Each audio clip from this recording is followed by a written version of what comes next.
नमस्कार, आप देख रहे हैं न्यूज 18 का डिजिटल प्लेटफॉर्म और मैं हूं आपके साथ जागृति खंतवाल। पश्चिम बंगाल की राजनीति से जुड़ी इस वक्त की एक खबर आपको बता रहे हैं, जहां चुनाव आयोग ने एक अहम फैसला लेते हुए फलता विधानसभा सीट पर दोबारा वोटिंग कराने के आदेश दे दिए हैं।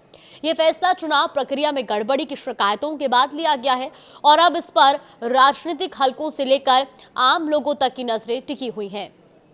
दरअसल इससे पहले शनिवार यानी कि बीते दिन ही दक्षिण 24 परगना जिले के 15 मतदान केंद्रों पर दोबारा मतदान कराया जा चुका है। इन 15 केंद्रों में मगरहाट पश्चिम के 11 और डायमंड हार्बर के 4 बूथ शामिल थे। वहां दोबारा वोटिंग की प्रक्रिया पूरी हो चुकी है, लेकिन अब चुनाव आयोग ने साफ कर दिया कि इसी तरह की स्थिति को देखते हुए फलता विधानसभा क्षेत्र में भी व्यापक स्तर पर रीपोलिंग कराई जाएगी। चुनाव आयोग का कहना है कि मतदान प्रक्रिया को साफ सुथरा और निष्पक्ष बनाए रखने के लिए यह कदम जरूरी है। आयोग ने यह भी स्पष्ट किया कि किसी भी तरह की गड़बड़ी या संदेह की स्थिति में सख्त फैसले लिए जाएंगे ताकि लोकतंत्र की विश्वसनीयता बनी रहे। अब बात करते हैं उस वजह की जिसने इस बड़े फैसले को जन्म दिया। दरअसल दक्षिण 24 परगना जिले के इस इलाके में हालात उस वक्त बिगड़ गए जब स्थानीय ग्रामीणों ने गंभीर आरोप लगाए। ग्रामीणों का कहना है कि टीएमसी उम्मीदवार जहांगीर खान ने करीबी पंचायत प्रधान इसराफिल ने चुनाव नतीजों के बाद हिंसा और आगजनी की धमकी दी थी। इन आरोपों के बाद हाशिम नगर गांव में माहौल बेहद तनावपूर्ण हो गया। सैकड़ों ग्रामीण, जिनमें बड़ी संख्या में महिलाएं भी शामिल थी, सड़कों पर उतर आए।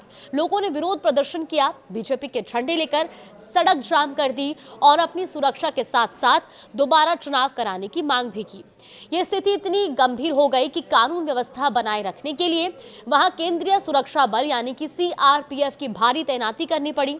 प्रशासन ने हालात को काबू में करने के लिए अतिरिक्त सुरक्षा व्यवस्था भी लागू की। अब चुनाव आयोग ने इस पूरे मामले को गंभीरता से लेते हुए बड़ा फैसला भी लिया है।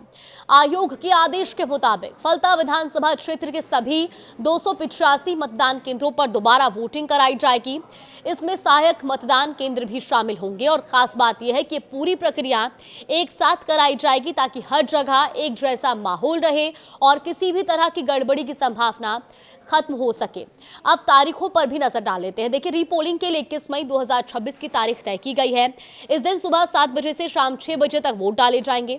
चुनाव आयोग ने अधिकारियों को साफ निर्देश दिए हैं कि सुरक्षा व्यवस्था पूरी तरह मजबूत रखी जाए और हर मतदान केंद्र पर शांतिपूर्ण तरीके से वोटिंग कराई जाए। वोटिंग खत्म होने के बाद मतगणना 24 मई 2026 को की जाएगी और इसी दिन ये साफ हो जाएगा कि किस उम्मीदवार के पक्ष में जनता ने फैसला सुनाया है। अब बात करते हैं एक और अहम मुद्दे की जो इस पूरे घटनाक्रम के बीच सामने आया है, स्ट्रॉन्ग रूम की सुरक्षा। देखिए, बेलियाघाटा विधानसभा क्षेत्र से टीएमसी उम्मीदवार कुणाल घोष ने स्ट्रॉन्ग रूम की सुरक्षा को लेकर बड़ा दावा किया। उन्होंने कहा कि बिना उम्मीदवारों के प्रतिनिधियों की मौजूदगी के स्ट्रॉन्ग रूम के अंदर आवाजाही हो रही थी, जिस पर उनकी पार्टी ने आपत्ति जताई। कुणाल घोष के मुताबिक इस आपत्ति के बाद चुनाव आयोग ने अपनी गलती मानी और भरोसा भी दिलाया कि आगे ऐसी स्थिति नहीं होगी। उन्होंने ये भी बताया कि पोस्टल बैलेट वाले स्ट्रॉन्ग रूम के बाहर पहले ना तो सीसीटीवी कैमरे लगे थे और ना ही लाइव निगरानी की जा रही थी, लेकिन अब वहां कैमरे लगा दिए गए हैं और हर गतिविधि पर नजर भी रखी जा रही है। अब हालात यह है कि पार्टी के एजेंट लाइव स्क्रीन के जरिए लगातार निगरानी कर रहे हैं और कार्यकर्ता भी दिन रात वहां मौजूद हैं ताकि किसी तरह की गड़बड़ी की कोई गुंजाइश ना रहे। चुनाव आयोग ने सभी अधिकारियों को समय पर तैयारी पूरी करने के निर्देश दिए हैं और ये भी कहा कि पूरे मतदान के दौरान कड़ी निगरानी रखी जाएगी। तो कुल मिलाकर पश्चिम बंगाल में चुनाव को लेकर माहौल काफी गरमाया हुआ है।